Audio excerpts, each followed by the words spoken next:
Hello and welcome to yet another edition of YES101's Visual Radio. For the Newsfirst team, I'm Shalini Ratnavira. We start off with a look at your local news.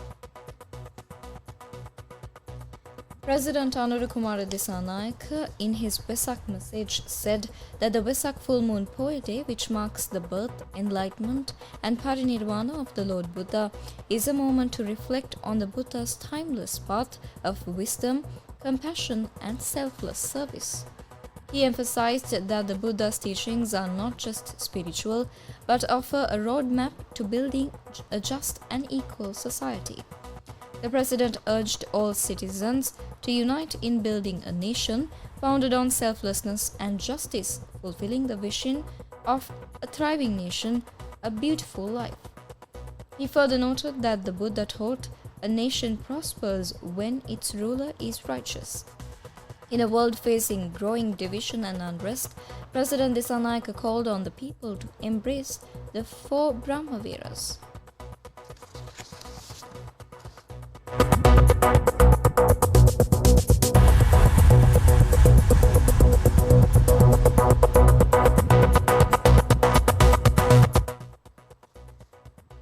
Prime Minister Dr. Harini Amarasuriya, in her Vesak Day message, highlighted the deep spiritual significance of Vesak, commemorating the birth, enlightenment and the parinirvana of the Lord Buddha, and praised the devotion of the Buddhist community across Sri Lanka in upholding age-old traditions through both material and spiritual offerings.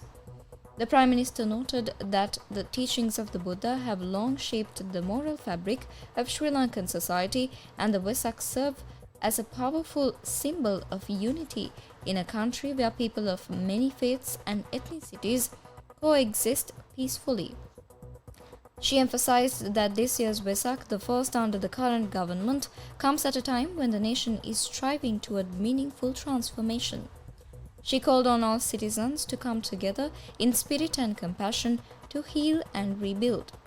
Prime Minister also expressed her hope for global peace, stating that the flames of war burning in many parts of the world may be extinguished and all people may be blessed with lives of peace and happiness.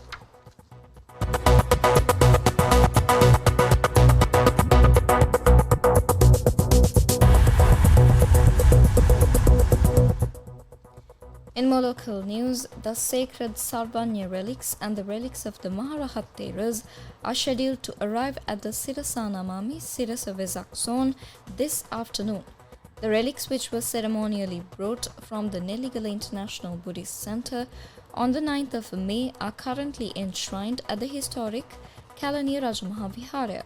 A grand procession carrying the relics began at 8 a.m., travelling through Angoda Junction, Koswatta, Battaramula, Diyatuyana, Rajagiriya, Diyasenanayaka Junction, Nelumpakuna Roundabout and Colombo Municipal Council before reaching the MTV MBC head office premises in Braybrook Place, Colombo 2. All necessary arrangements have been made to bring the revered relics gifted to Sri Lanka by King Chulankara in 1886 and presently enshrined at the Gaul Paramananda Rajamahavihara to the Sirasa Vesak zone for public veneration. The Sirasanamami Sirasa Vesak zone will officially open for devotees this evening.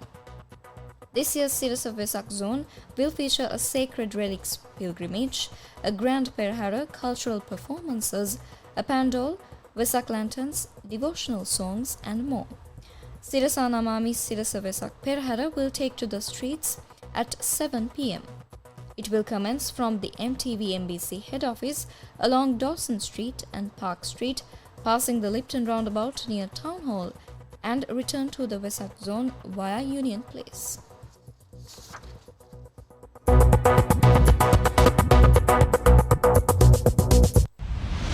International news.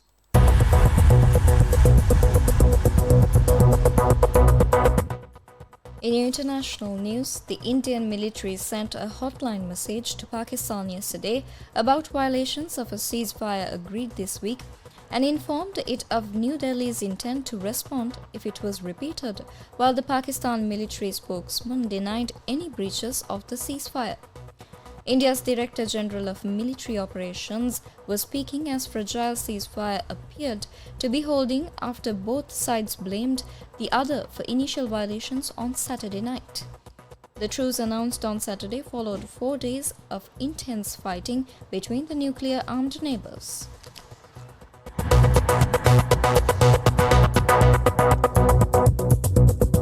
Sports News.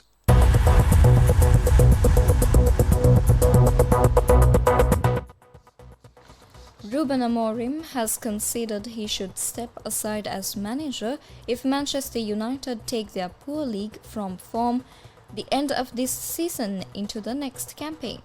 United's appalling finish hit another low note at Old Trafford as they lost 2-0 to a West Ham side that had failed to win any of their previous 8 games.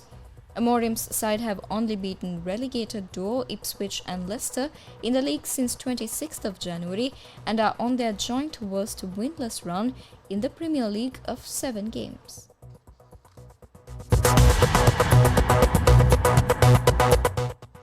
Well, that's a wrap of this edition of YES101's Visual Radio. Thank you for watching.